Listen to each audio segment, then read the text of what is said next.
Ahora es muy sencillo reparar una pared con humedad o impermeabilizar una superficie con Bicreto, el mortero impermeable de Supercreto. Lo primero que debemos hacer es limpiar bien la superficie. Con la ayuda de una espátula, raspa y quita todas las partes dañadas y mal adheridas del área que vamos a recuperar. Luego limpiamos bien quitando el polvo existente para después hidratar la superficie. Una vez tengamos la superficie lista, pasamos a la preparación del mortero. En un recipiente limpio, colocamos 2 partes de Bicreto en polvo con una parte de Bicreto líquido. Mezclamos con batidor mecánico durante 3 minutos. Luego, con una llana o palustra, procedemos a aplicar una primera mano del mortero sobre la superficie.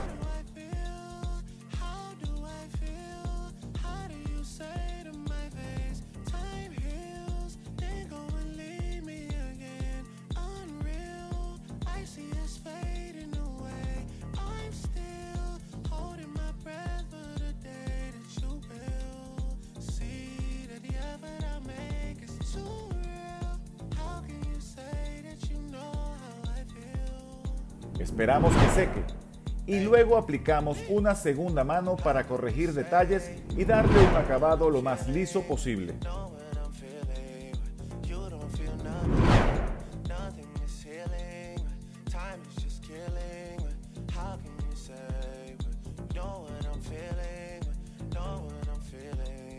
Una vez más, esperamos que seque y listo.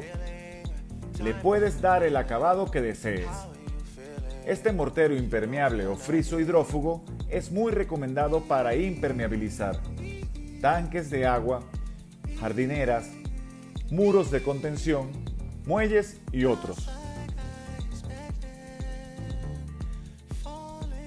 Supercreto, calidad a un precio justo.